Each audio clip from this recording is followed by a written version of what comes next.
Parker.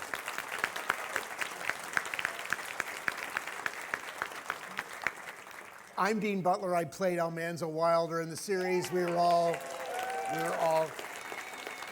and other members of our cast are sitting in the back. We just have our members of our cast who are actually talk in the film, and that's why we're up here. Jonathan, I want to start with you. Yes, it's on you now. It's all been on you, and now it's going to be on you for a few more minutes. I think your why story for the making of this film is really one of the most beautiful things about it, and I want you to share just a taste of that why. So I would say we started showing Anna, who's in the back. Anna, will you Anna, wave? stand up. And Joel is there. Joel will definitely wave.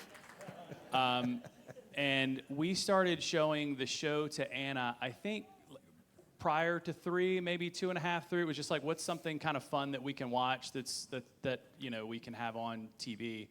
And then she was a really early reader. She got the books, and she just kind of fell in love to this. And she got a little bit more into it than just the books. She became like this little mini scholar, and she's reading Fraser, and she's reading Anderson and all this stuff. She gets really immersed in this. And as I told you before the film started, we just took this road trip, and I thought, this is going to be like these little places. And it's just the coolest thing ever. And we wanted to create something that got other families in their minivans to go around the country and celebrate and see something that's very, very beautiful and is very, very preserved and honors something that we care about. The documentary I did before this was a civil rights documentary. I wouldn't be doing a Laura Ingalls Wilder documentary if it wasn't for Anna and for Joel and Ben and their love for this. And I just think it represents something that is very joyful and hopeful and happy. I joke with people when we're working on the film, this is a documentary with no drama. It's just good stuff.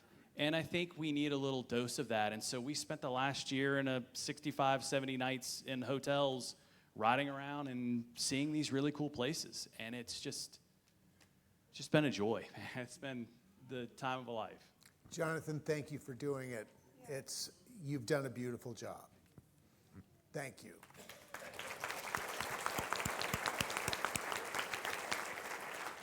Nicholas, you have a very, this is Laura country. You have a very important role with the Laura Ingalls Wilder Museum. What does it mean to you to be at the center of preserving this history and sharing it with people all over the world? Well, first, I think it's an awesome responsibility. I was first exposed to the Little House books as a 3rd grader, and little did I know that someday I would be sitting behind the desk at the Wilder home.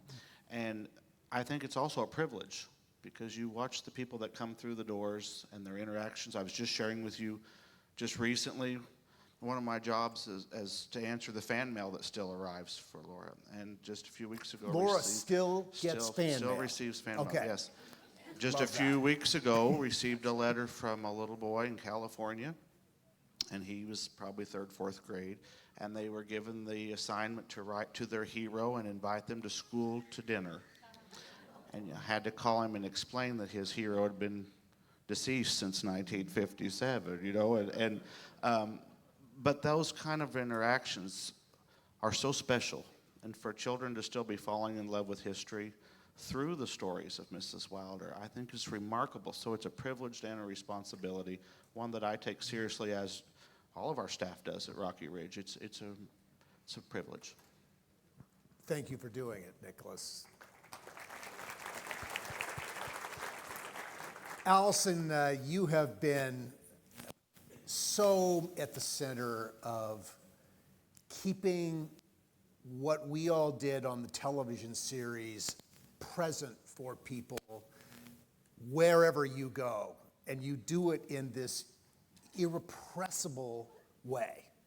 What has it meant to you? And you see this, and you see the love that people have for this as you watch Little House Homecoming. How does it speak to you? Well, okay, first of all, I want to say this is the first time, because I was like, wait, is this the first time it's been shown to more than like 2 people in a room watching a computer screen? And so first time, audience, and I saw you stand up.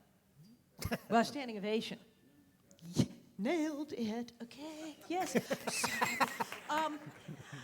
It's, as I talked about, when I started the show, I had no idea what I was getting myself into. And as it's gone on, as I said, can't beat him, join him. There's, as actors, and as I said, and especially for child actors coming, there's a big push and a lot of influence to say, oh, well, that was just that thing I did, and have sort of ambivalence about it. Should I talk about it? And at some point I said, I loved being on that show, and I loved being Nellie Olson, and I like the show, and I like the books, and what if I could just openly revel in that and publicly enjoy it? What if that was okay? And so here I am. And I just really enjoy it. And when people said, would you come out to, a million years ago, would you come out to this house in Mansfield where she was? And I was like, wait, this is her stuff, and this is her desk, and what is happening? And then, do you want to come to this place called Walnut Grove? I'm like, wait, there's really a Plum Creek, and I can go throw myself in it, and oh, yeah. And that was it. And I've just been off to the races ever since. And now that it's just escalated into this thing, it's year 51. We should be sitting at home. None of this should be happening. I'm just thrilled to death. And I, when I see a good thing, I notice it and I latch on with both hands. So here I am. Thank you.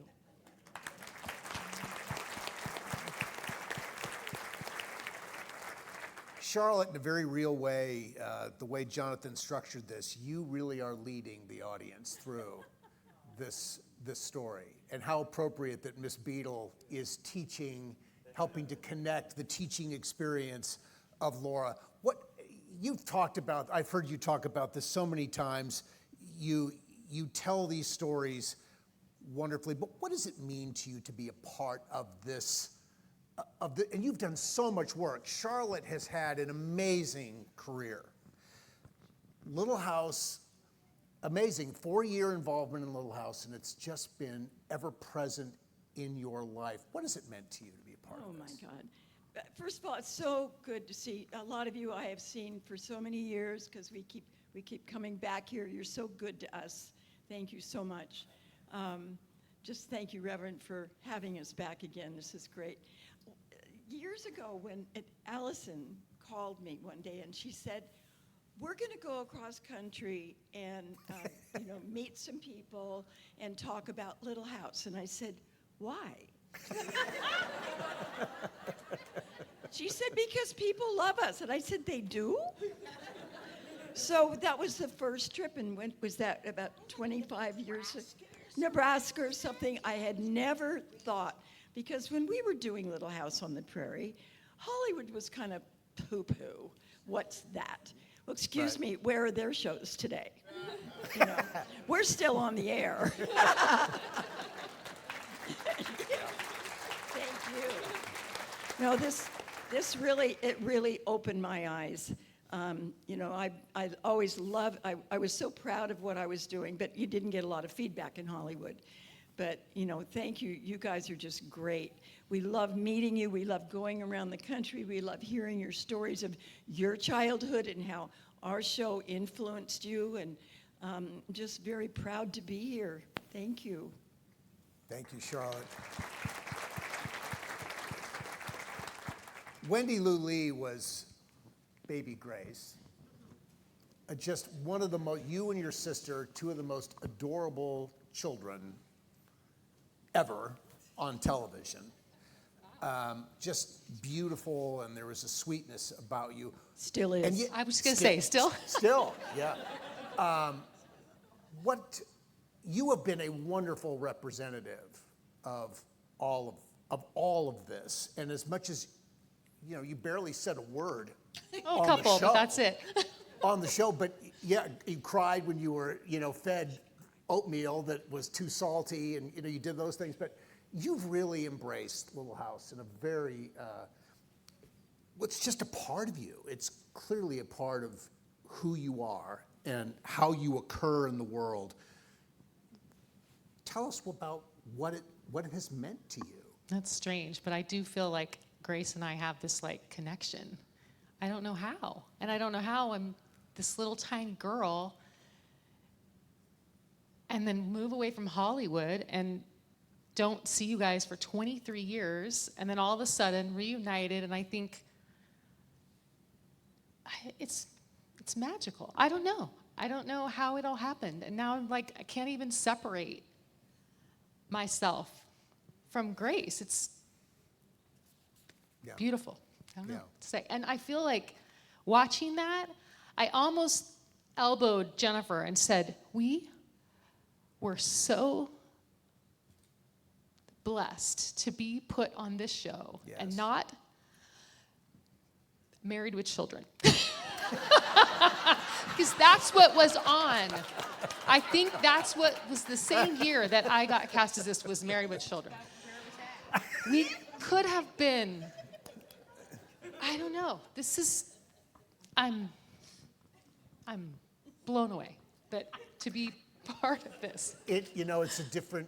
We represented a different time.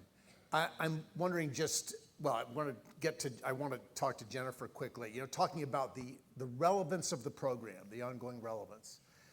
I don't know how many of you read our industry trade papers. It's probably not a lot here in Marshfield and in the Midwest.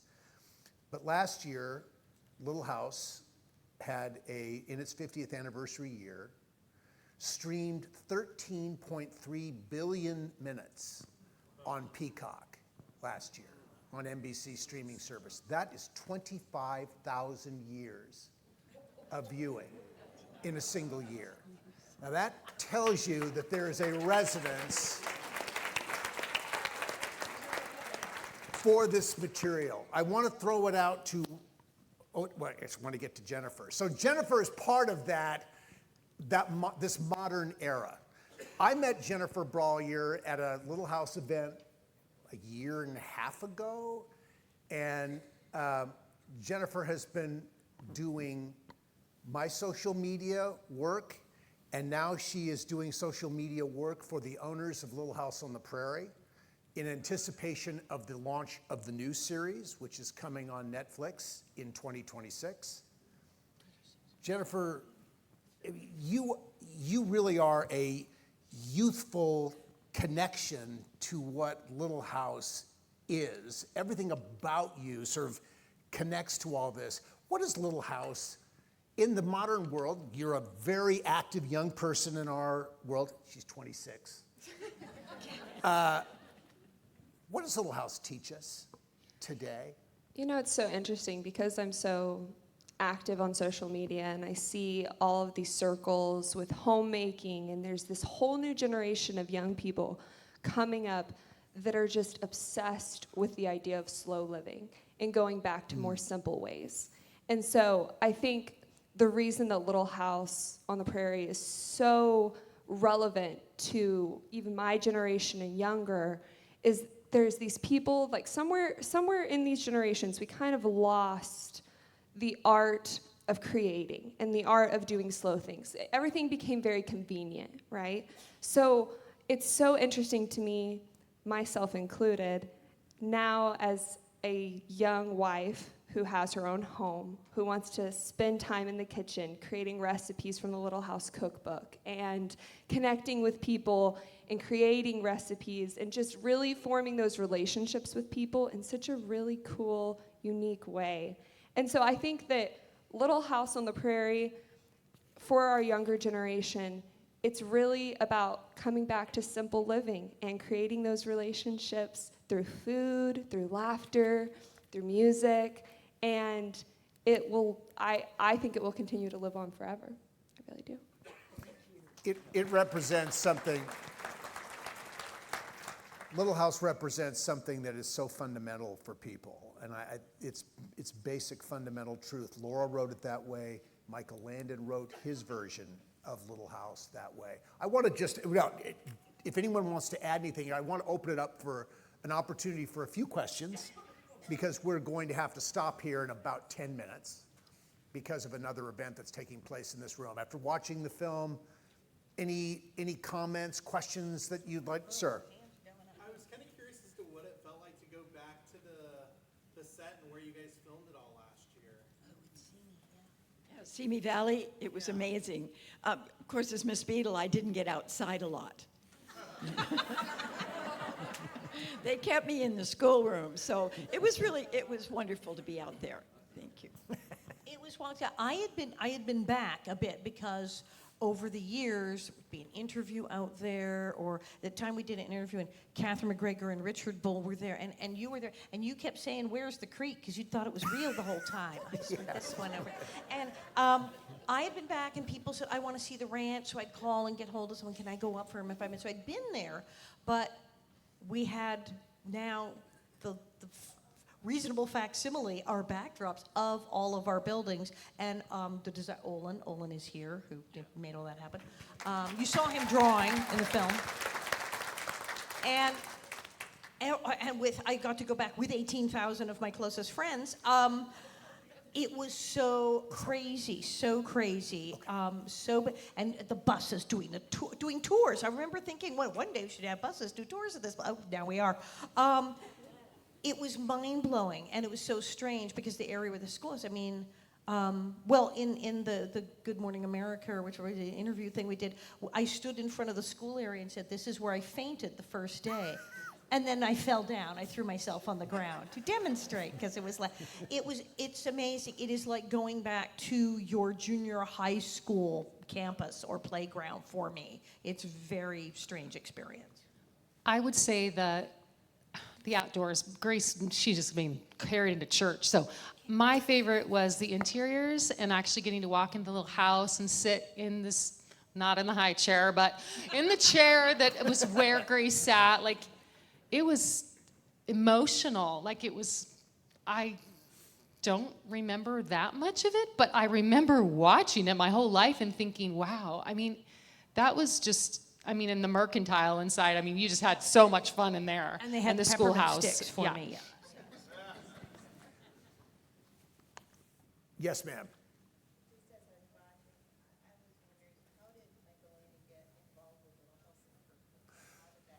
So the question is, how did Michael Lanning get involved in Little House? It's a really fun story. I'll try and condense it.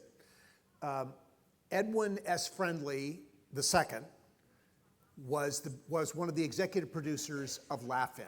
I don't know how many of you remember Rowan and Martin's Laugh-In. If you're of a certain age, you would remember Rowan and Martin's Laugh-In. He had a daughter, Brooke, and one day Brooke was homesick from school, and before Ed was leaving for the office, he came in to say goodbye to Brooke and saw her reading one of the Little House on the Prairie books. And he said, "What are you doing? These are children's books." She was 15 years old. "Why are you reading these books?" "Daddy, these are my favorite books. I read them every year." Well, Ed was just flabbergasted by that. And he went out and saw his wife, Natalie, and said, "Brooke is in her bedroom reading the Little House books. Why isn't she reading something more grown up?" "Ed, I grew up on these books. I love these books. I've been telling you for years this would make a wonderful television series."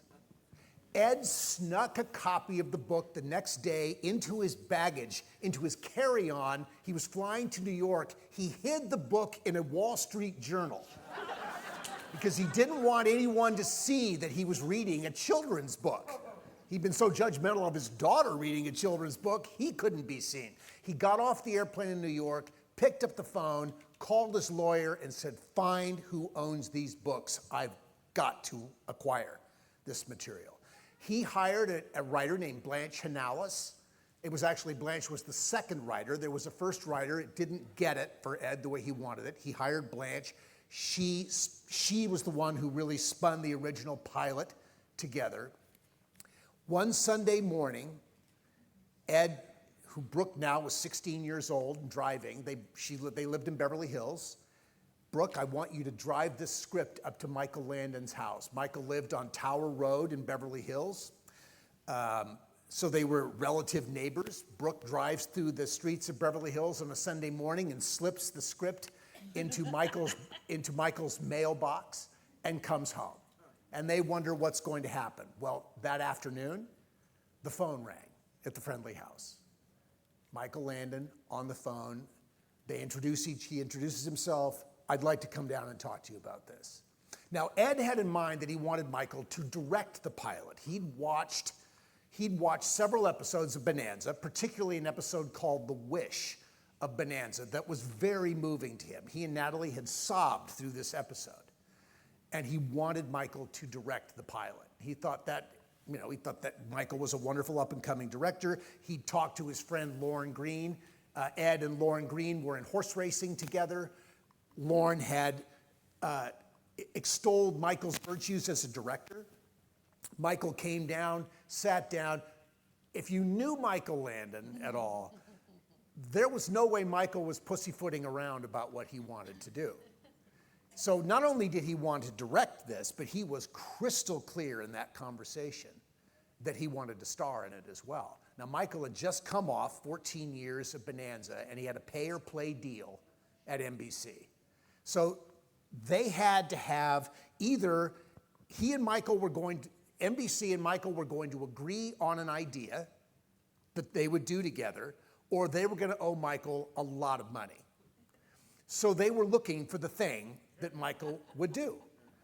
And Michael decided that this is what he wanted to do. And he and Ed went into NBC. They both NBC and Michael had 2 strikes of their 3 strikes.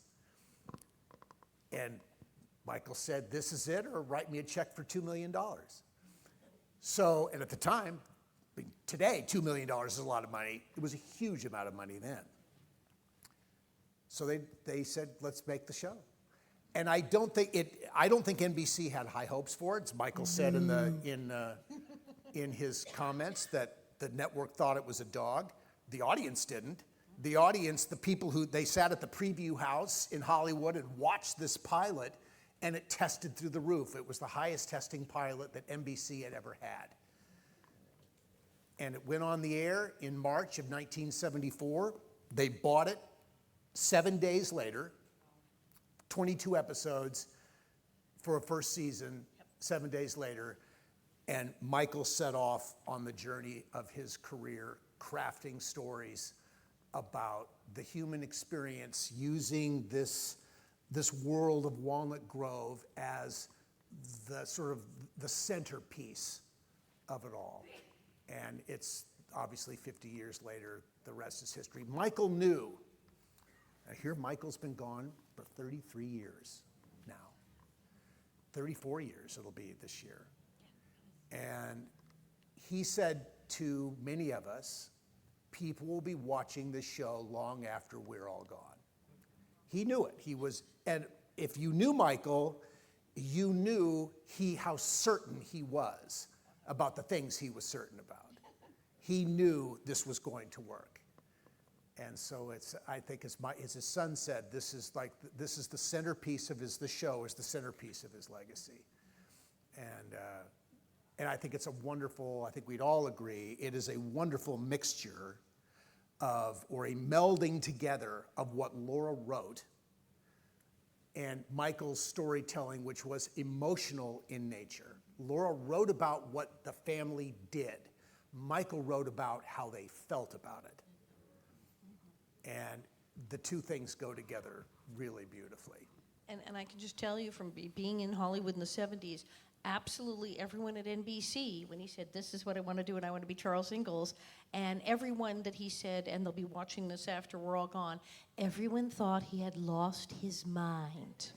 No one believed it. Everyone said, oh, he's really lost it this time. He wants to do Little House on the Prairie and he's going to play Pa. And then, of course, he said, I'm going to do Highway to Heaven and play an angel. And they thought he'd really snap then. But many, many people in Hollywood thought Michael Landon was absolutely crazy. I said, no, he's out of his mind. You can't do that. That's not going to work. Yeah. And he was right every single time. So here we all are. Jonathan, I'm curious. You've been living with this frame by frame of this for certainly the editorial process for 6 months, 8 months, putting this together. What did it teach? What did you learn about Little House from this experience? You obviously loved it, but what did you learn shooting all of these interviews and all of these places? What comes to you? So Fred Rogers is like a huge hero in our house. And he very famously, when he was recognized, said that it's incumbent on anybody that has any sort of platform to show the importance of kindness, right, and goodness. And I think the thing that bleeds through all of this is the value of that way of living and how that can impact people in a very real and tangible way. Like, that has the ability to change people's lives, you know, being kind and being good. And you see this as you kind of go around through this play. I mean, look, we were out there filming at Walnut Grove, and the fan base is so rabid. My little boy, who you see in there in the red shirt and the hat, he's very cute, Ben, who's in the nursery now. And then Joel is out there. Joel's hanging out with us behind the scenes when you guys are signing autographs. And there's lines of people in the heat. I mean, I couldn't believe it. I know. And there are women that come and goes, can we take pictures with the little boy? I was like, Joel? They're like, yeah, him. And he was like, I'll do it, Dad. And there are people that are just so into this, and it's really, really powerful, and yeah, I mean, it was really cool to just kind of watch it and watch. I think we've been through like 25 revisions of this thing. My kids can quote all the dialogue from the film. I mean, you know, but it is. We need more kindness and goodness and hope in our world, and I think that's what this really represents, I think, to me. Yes. Maybe one last question before we sit. Olin, what would you like to And ask? whatever does Olin want to know? What is this? Is this your... Uh-oh. So this is not a question. Okay, it's a comment. To do a presentation for somebody. So I'm going to call Anna up here, please. Oh, where's Anna? Anna, Is she in the nursery? Joel, can you fetch Anna, buddy? You come up too. Oh, look at you, buddy. Wow. Oh, and Dean, you should introduce her. So this is Orlando De La Paz, everybody. Orlando was was our artistic director for the 50th anniversary celebration in Simi Valley. Anything that was visual that anyone saw at that event, Olin created. And it was, so what's happening here, Joel? I think he's representative. Are you representative? Are you coming up on the stage, or could you come over here? So where is Anna? Where is Anna? Do we know?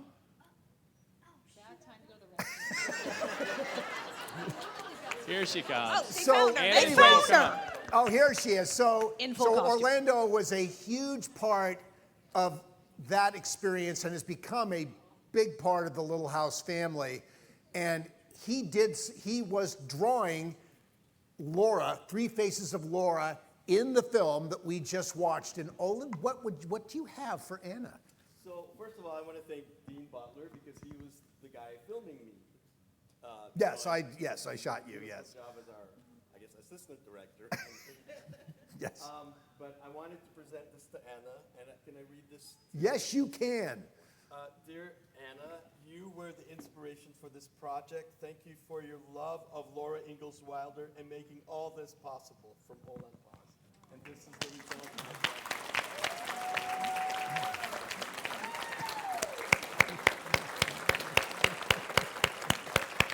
Thank you, Olin. Oh, what do you have to say, Joel? I would also like to ask a question. Oh, you'd like to ask a question, okay? This is probably a question for Alison, but I've seen the episode, I think this is the second season, The Camp Out. Yes. One where Nellie Olsen and Laura fall into the river. Yes, and they're all wailing. I also have seen the part where Mrs. Olsen actually is trying to jump that little stream. And she falls back in the water. And she goes limp. and then Nelson's all like, have you broken anything? And she's like, only the T-shirt is here. Love that. Is there a question here, Joel? How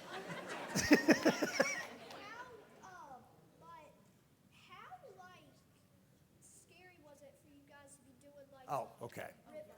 So Joel is asking about the river scene in The Camp Out where Laura and Nellie are floating down the Stanislaus River freezing in this water. Alison, what about that? Stanislaus River is a very, very big river Thank up you, there in Northern California and quite dangerous. People go there to shoot the rapids, and there are many injuries and even deaths. It is a very dangerous river, but people do it. They shoot the rapids. They're professionals. And it's gorgeous, great fishing, but it is dangerous. And they initially were going to have us even go over a small waterfall, but they tested it out with dummies on the thing, and the heads came off. And they said, we're not going to do that part. And so they said, yeah, maybe not. So then they had a log, but that rolled over on the prop man and almost killed him. So we had the raft thing with the thing. So already they'd had 2 strikes where they said, this is too dangerous to do. So they said, well, we'll do this. So they had the stunt women do part of it. And we're like, okay, good. And they said, well, you girls are getting in. So we had wetsuits on under our clothes because the water was so cold. The reason sometimes people didn't make it, your chest would go, you just couldn't. Hypothermia. So we'd have the wetsuit and the clothes, and we're hanging on, and they had like a fire hose of water in our face, and then we had to swim a tiny distance, very shallow. They said, you just have to get from here to here. That's the only part you actually have to do. It's like dangerous. And we said, okay, but it's not far. And they said, but if you lose your footing and you are caught in the water, which is an extraordinarily strong current, we have guys in the bushes, our crew, waiting to catch you. I said, great. And they said, now there's a rope across the river. You grab that. If there's a problem, they will get you. Got it. And now if you miss that, we have a second rope about 15 feet further down with more guys in the bushes. We said, great. And they said, and if you miss that, we pick up your bodies in the next town.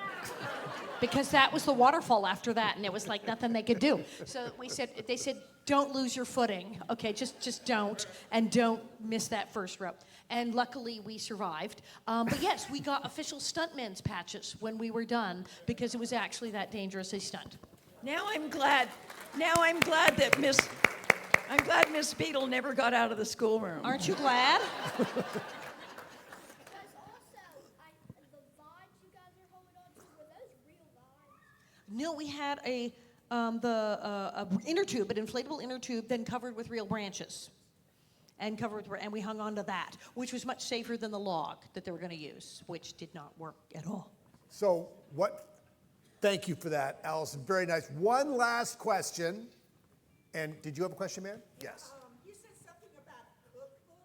Sorry?